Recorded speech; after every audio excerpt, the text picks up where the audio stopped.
नमस्कार, मैं इंस माथुर, आप देख रहे हैं सिटी न्यूज़ बरेली लाइव और हम दिखा रहे हैं बरेली की सियासत का वो एक नया दृश्य जिसमें अब चिकित्सक भी अपनी अहम भूमिका निभा रहे हैं।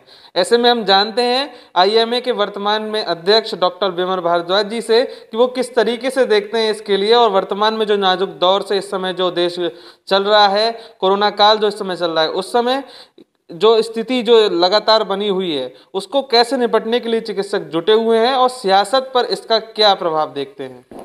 स्वागत है सर आपका। नमस्कार, मैं डॉक्टर विमल भारद्वाज जी। देखिए, मैं अपनी भारतीय जनता पार्टी के लिए धन्यवाद देना चाहता हूं कि उन्होंने डॉक्टरों के लिए जो स्थान दिया है। इसमें हमारे शहर में 3 डॉक्टर हैं जिनको प्रत्याशी घोषित किए गए हैं। डॉक्टर राघवेंद्र शर्मा, डॉक्टर अरुण जी हमारे जो सिटिंग विधायक थे जी, और डॉक्टर एमएल जो हमारे MP मौर्य जी हैं।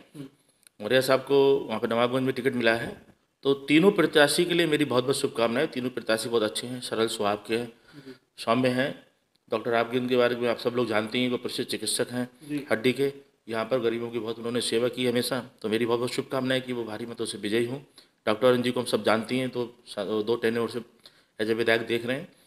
पार्टी ने जहाँ तक डॉक्टरों के विषय में देखा है कि ये डॉक्टर एक ऐसा चेहरा होता है समाज का जो चिकित्सा के साथ साथ समाज में भी बदलाव कर सकता है जी, उसको चरितार्थ कर सकता है। इसको हमारे जो पूर्व के जो डॉक्टर्स हैं, अलग अलग जैसे केंद्र में भी रहे हैं, प्रदेश में भी रहे हैं, उन्होंने उसको चरितार्थ भी किया है। क्योंकि डॉक्टर से सीधे जनता जुड़ती है, समाज भी जुड़ता है।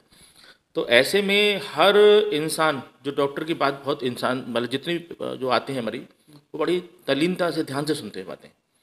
एक डॉक्टर एक समाज में बदलाव की भूमिका रख सकता है और ये हमको दिख रहा है। उसी का परिणाम है कि हमको इस वक्त भारतीय जनता पार्टी ने शहर विधानसभा बरेली से और बितरी चैतपुर से और नवाबगंज से 3 टिकट दिए हैं। उम्मीद है कि इसी तरीके से डॉक्टर सक्रिय भूमिका निभाएंगे, अग्रणी भूमिका निभाएंगे और समाज के हित में काम करते रहेंगे।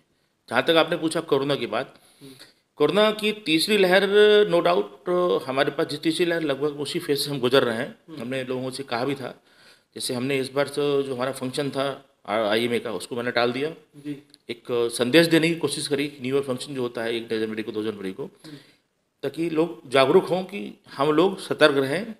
ये जो महापर्व है चुनाव का, इसमें तो हमें सबको भागीदार होना ही होना है, बट हम अपनी तरफ से और जो कार्यक्रम हैं उनको टाल दें। जिस तरीके से हमने अपने न्यू ईयर को टाला, इस तरीके से लोगों ने अपने फंक्शन टाले हैं। सरकार ने कुछ गाइडलाइन जारी की हुई हैं, उसका अनुपालन करें। मैं सभी आपके माध्यम से जितने भी मेरे देखने वाले व्यूअर्स हैं, आपके बरेली वासी, और जहाँ जहाँ चैनल जाएगा आपका, उन सबसे निवेदन है कि आप जो वैक्सीनेशन है ड्राइव चल रही है सरकार की, उसमें सहभागी बने। जो भी व्यक्ति 60 साल से ऊपर है और जो बच्चे हैं 15 साल से ऊपर, उन सबको वैक्सीनेशन लेना चाहिए। क्योंकि देखा यह गया है कि ये आया कहाँ से था, आया था 24 नवंबर अफ्रीका से, कहीं से आया, वहाँ से स्प्रेड हुआ। हालांकि इसकी मारक क्षमता कम है, हालांकि जहाँ जिस कंट्री से निकला था वहाँ पर जो छोटे वहाँ पर वो हैं, जनसंख्या उनकी ज़्यादा नहीं है, बट वहाँ पर जो वैक्सीनेशन का प्रतिशत था बहुत कम था, 8 से 10% था। इसी कारण से वहाँ से म्यूटेशन आया। इसीलिए मोदी सरकार ने वहाँ ऐसे गरीब कंट्री को, युगांडा हो गया या जो छोटे कंट्री हो गए, हमारे जो अफ्रीकन जो कई सारे सूडान वगैरह, सबको वैक्सीन इसलिए भेजी क्योंकि ये ग्लोबल समस्या है। ये समस्या केवल भारत की, चाइना की, पाकिस्तान की, बांग्लादेश की नहीं है, ना अमेरिका की है। जब तक हम सभी देश के कंट्रियों को, क्योंकि पैंडेमिक में क्या होता है, ऑल ओवर वर्ल्ड को हमको इम्यूनाइजेशन करना है, इसीलिए भारत सरकार ने विश्व गुरु का या कहे बड़े भाई की भूमिका निभाई है। क्योंकि किसी कंट्री ने और ने वैक्सीनेशन नहीं दी। हमारी एक तो वैक्सीन दूसरे कंट्री से बहुत सस्ती है, इंडिजिनस वैक्सीन है, 2 वैक्सीन बड़ी अच्छी हैं। और आप देखेंगे पहले वैक्सीन हमारी जो पोलियो वैक्सीन होती थी कभी कई सालों लग जाते थे आने में। आज क्या है, अमेरिका ने लगाई दिसंबर में, हमने लगाई जनवरी में, कहाँ अंतर है। तो मोदी सरकार ने जो कार्य किए हैं उसकी प्रशंसा करनी चाहिए। आज वही कारण है, इस कारण से हम वैक्सीन कोरोना अपनी सबको लगा पा रहे हैं। 160 करोड़ से ज़्यादा लग चुकी है। मैं अभी टाटा देख रहा था, यूपी में हमारी टोटल आबादी करीब 24 करोड़ है, यहाँ 22 करोड़ से ऊपर लग चुकी है वैक्सीन, 22 करोड़, 22.5 करोड़। तो ये जो वैक्सीन ड्राइव चल रही है, इससे हमें, मुझे नहीं लगता कि ज़्यादा नुकसान हमको होगा। कुछ लोग ये लापरवाही कर रहे हैं कि यार ये तो माइल्ड है, सीधा नवजात जुकाम बुखार होता है, कुछ होता नहीं ज़्यादा इसमें। ठीक बात है, ये वेरिएंट थोड़ा वीक भी है, और हम सबसे बड़ी बात है कि हम वैक्सीनेटेड हैं। तो चुनाव 14 फरवरी को बरेली में है, कुछ जगह 10 फरवरी को आने वाले समय में और भी है। तो मैं आपके माध्यम से निवेदन करना चाहूँगा कि आप अपनी बूस्टर डोज, अभी इसको नहीं कहा गया है, वो प्रिकॉशन डोज कहा गया है, जरूर लगवा लें, जो हाई रिस्क के पेशेंट है, या हेल्थ वर्कर है, या फ्रंटलाइन वर्कर हैं, या जो भी आपके बुजुर्ग, क्योंकि एक एक वोट की ताकत आपकी समाज और देश को दिशा देगी। घर से जरूर निकले। समस्या क्या है, एलिट क्लास, गांव के लोगों से चिंता नहीं है, वो तो वोट करते हैं बेचारे जाके। समस्या है हम आप पढ़े लिखे लोगों से।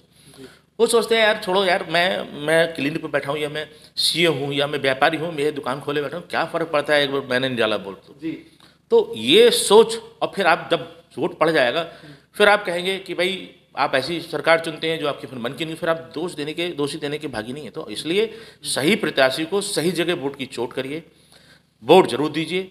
याद रखिए 370 जिस तरह सरकार ने हटाई है वही काबिल तारीफ कार्य है। राम मंदिर का कार्य सबके सामने चल ही रहा है, 24 घंटे बिजली आ रही है, समझदार को इशारा काफ़ी है, लोग क्या करेंगे ये सबको पता है। मैं चाहता हूँ कि एक बार फिर से शंखनाद गूंजेगा और फिर से सरकार आएगी हमारी भाजपा की, और बड़े भारी मतों से हम योगी जी की सरकार फिर दोबारा पुनः हम लौटते देख रहे हैं। जहाँ तक मुझे उम्मीद है कि जितनी शहर में सीटें हैं, मुझे लगता है कि इस बार फिर जैसी तरह पिछली बार हुआ था कि 300 पार या 300 के आसपास सीटें हमारी भारतीय जनता पार्टी की आनी चाहिए। हमारे साथ मौजूद थे आईएमए के अध्यक्ष डॉक्टर विमल भारद्वाज, जिन्होंने कहा पहले डोज फिर वोट। तो उसी के बाद जो भी वोट पर एक चोट जो करने की बात उन्होंने कही कि कहीं ना कहीं जब तक हम वोट नहीं देंगे तब तक हम ये जिम्मेदारी के लिए अंकित नहीं करवा पाएंगे कि हमने वोट दिया है और हमने सही प्रत्याशी को चुनकर प्रतिनिधि बनाया है। तो इसके लिए वोट करना बेहद आवश्यक है। इसी के साथ ही आपको डोज लेना भी आवश्यक है, क्योंकि तीसरी वेव की जो बात की जा रही है उससे हम तभी बच सकते हैं। और किसी दूसरे यानी कोई निष्क्रिय व्यक्ति को बैठाने से तभी हम बच सकते हैं जब हम वोट करेंगे। तो पहले डोज फिर वोट, ये करना बेहद आवश्यक है, ऐसा कहा उन्होंने। आप देख रहे हैं city news Bareilly live. Camera person Satyam के साथ मैं अंश माथुर, नमस्कार।